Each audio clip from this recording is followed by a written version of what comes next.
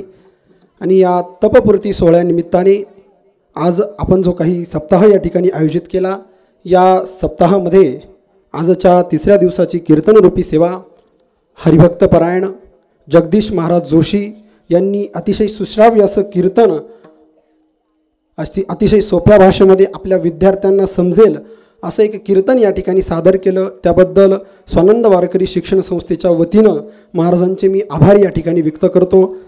आपल्या सर्वांना माहिती आहे, मी तर असं म्हणून जाईन, काल उटीची वारी होती.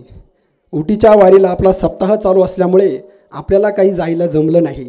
असो, मला तर असं वाटतं निवृत्तीनाथ दादांचीच कृपा म्हणावी. दादांनाच वाटलं असेल की आपला आशीर्वाद या सप्ताहाला मिळावा, म्हणून त्र्यंबकेश्वरवरतूनच आज महाराजांचं या ठिकाणी आगमन झालं.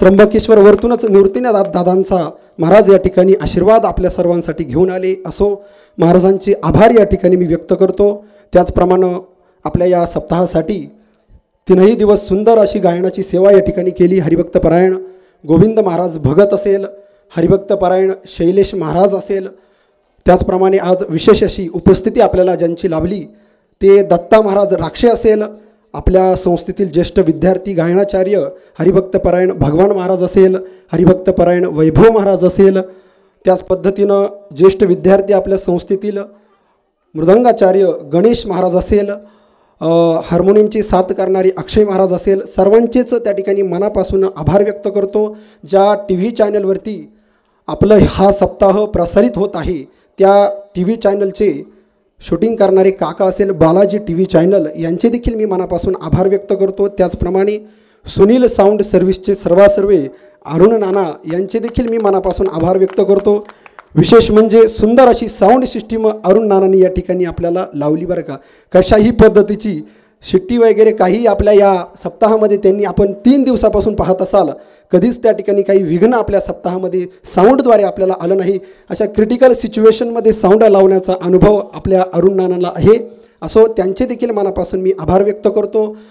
सर्वच त्या ठिकाणी उपस्थित टाकीघोटी असेल, बलायदुरी असेल, पंचक्रोशीतून सर्वच माता भगिनी असेल, पुरुष वर्ग असेल, सर्वांचीच मनापासून मी एकदा आभार व्यक्त करतो. आता या ठिकाणी महाराजांनी सुंदरपैकी कीर्तन केलं, त्याबद्दल आपल्या स्वानंद वारकरी शिक्षण संस्थेच्या वतीनं महाराजांचा या ठिकाणी छोटासा सन्मान होत आहे. तो महाराजांनी स्वीकारावा ही नम्रतेची विनंती. महाराजांचा सन्मान आजचे उदार अन्नदाते मनोहर भागा भगत बाबांना मी विनंती करतो की त्यांनी महाराजांचा आज छोटासा सन्मान करायचा. या बाबा.